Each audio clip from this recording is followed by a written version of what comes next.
All right, so the first thing that I'm going to be talking about is really the backbone of financial modeling, and that is the integration of the three financial statements: the income statement, the balance sheet, and the statement of cash flows. And while I'm doing that, I'm kind of going to be giving you a little bit of tips on kind of the shortcuts and really the basic Excel functions that one really needs to learn when doing financial modeling. But I think the combination of that and doing that with the integrated financial statements is probably the best way to attack it. So that's what we are going to do. So the first thing you see here is the income statement. It gives you the basically year in review statistics, basic financial statistics for a company. And so you'll see that 2018, I've already assumed for the sake of time that this is the result of the income statement for that year. So in order to finish out these next years, which are going to be projection years, I can do equals. I'll go to the left here, and I'll do +1. Kind of a trick just to add different years. And I'll do Control R. I'll do that again. You do Shift, and you arrow to the right all the way over, and you hit Command R, and that just copies that formula to the right. And so our revenue in 2018 was 50,000, and our growth rate was 10%. And again, we can just assume that growth rate is going to stay the same, so we can copy it over. And we can say that the revenue in 2019 will be 2018's times 1 plus that growth rate, and then we will copy that formula over, and it will be there. Our cost of goods sold, we can also assume will stay at 70%. Therefore, it will be, the value of that will be that percentage times the revenue of that year. And again, we can copy that over. And so our gross profit, which is revenue minus expenses, in this case the cost of doing business, is going to be equal to revenue minus cost of goods sold. And again, we can do Shift R all the way to the right, Command R, and copy that formula over. Will save us a ton of time. And the gross profit as a percentage of sales is going to be equal to the gross profit divided by revenue. And it'll be 30% all the way around. And then for operating expenses, again, we're going to assume that it's 9%. Operating expenses, SG&A, that's just another version of operating expense that we have to account for. So again, that's going to be a percentage of sales, so it's going to be the 9% times your overall revenue. We'll bring that over.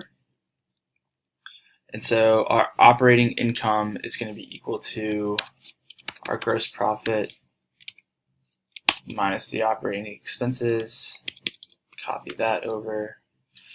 Our interest expense, we will also assume to be just $1,000.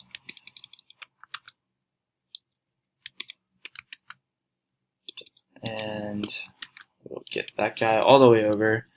So pre-tax income will be operating income minus the interest expense, which we will copy over again. And then our tax rate, we will assume to be 32%. And so in order to find that tax expense, we will multiply the tax rate by the pre-tax income. Copy that all the way over. We will get there. And so our net income is going to be the pre-tax income minus the income tax expense. Copy that all the way over. And our operating income, which we calculated earlier, we will just bring that over. And then depreciation and amortization, we're just going to assume both of those to be 0. There's oftentimes a value, but for the sake of this, we're just going to assume it to be 0. And so our EBITDA, which stands for earnings before interest, tax, and depreciation and amortization, is going to be the sum of, we're going to go up here, and we want to sum everything from that point down. So we can do Shift Command down, hit Enter, and then paste that over. And then, so now you have your final EBITDA value. And in private equity, EBITDA is vastly important. That really is the value that you basically use to value a company that you might be interested in buying or selling. And as we'll talk about later, it's really, really important. But just a couple other housekeeping things I want to talk about. This last line, I like to have a little line, a border above it. So you go up here and hit top border, and you can see there's now a border there. And then I also like to do a little side border here on the right, which will differentiate between the actual year and the projected years. That's really important to keep note of.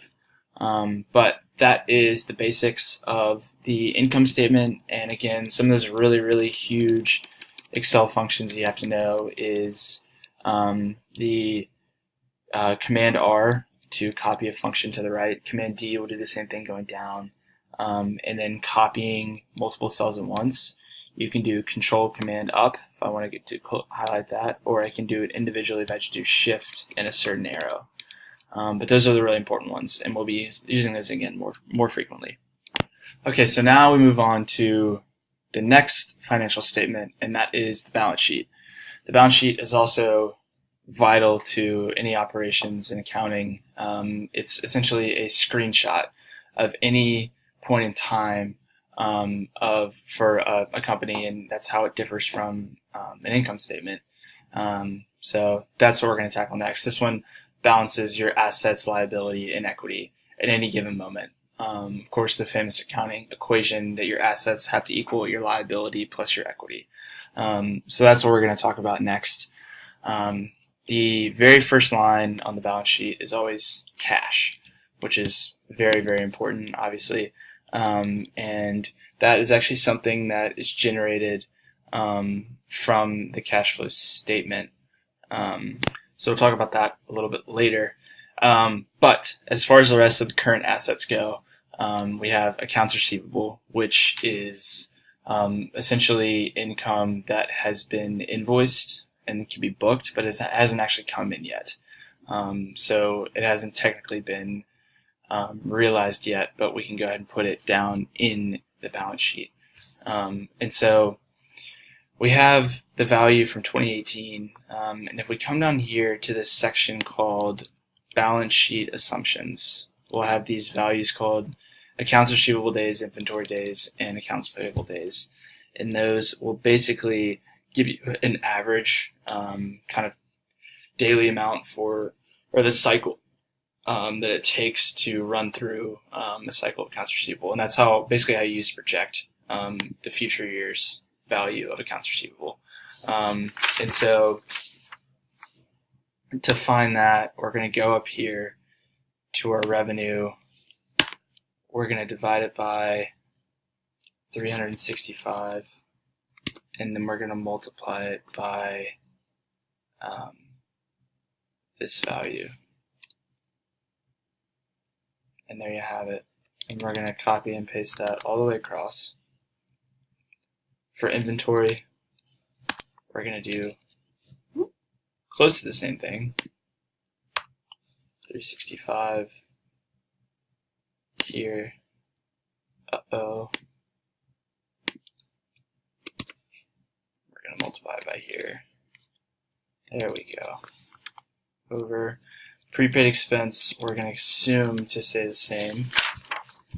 And so now, for our total current assets, we can sum, not what I wanted to do there. We'll make a little change. That's the other way you can do this, is you can manually type everything in, but that's not always the fastest way. So our fixed assets, aka net of accumulated depreciation, PP&E stands for property, plant, and equipment. That is also an asset. Obviously, you use all that for your business. so that's an asset. And accumulated depreciation would often be a thing, but we've assumed that there's no depreciation here, so that's just going to stay the same. And so our total assets are going to be equal to our current assets plus the PP&E, which is a long-term asset. And in this case, our only long-term assets. Obviously, in a more complex balance sheet, there's going to be more long-term assets, but in this one, that's the basic one that we're going to focus on.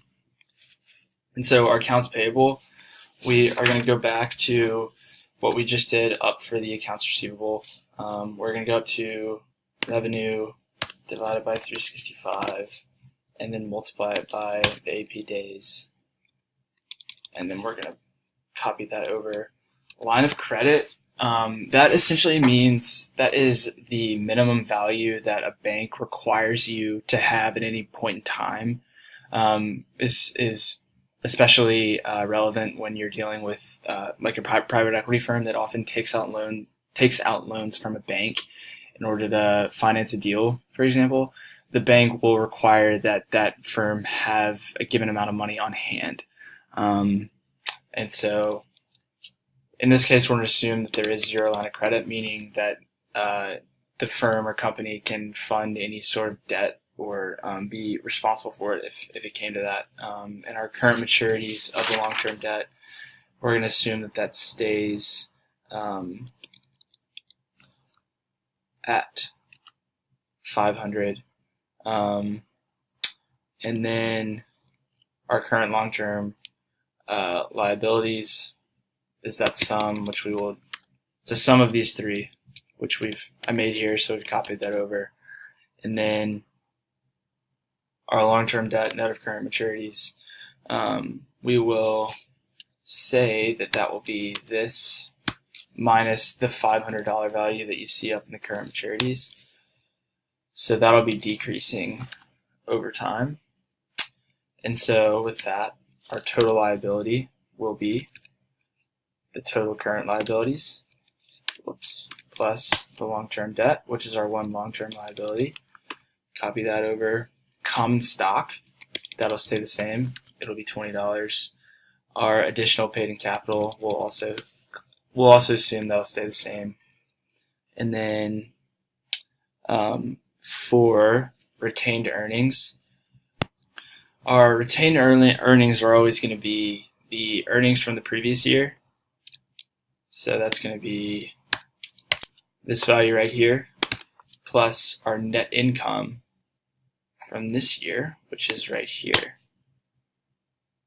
And now we can copy that formula over. And now we're ready to find our total equity, which will be equal to the sum of these three values, which we will copy over. And finally, total liability and equity will be equity plus liabilities. Copy that over, and voila, here we are. And we can see again the cash. We'll come back to after we do the statement of cash flows, but it's important to note that the income statement and balance sheet are the two most important of the financial statements, because you can use these to generate the statement of cash flows. Someone actually asked me that in an interview one day, and I didn't know it at the time, and it's actually very simple now that I kind of understand it better. But the income statement and balance sheet, if you had to pick two, you'd want those two, because you can use the two of those to generate the statement of cash flows, because the very first line on that is net income, which we will come back to. But yeah, that's really the first two, and we will tackle the statement of cash flows next.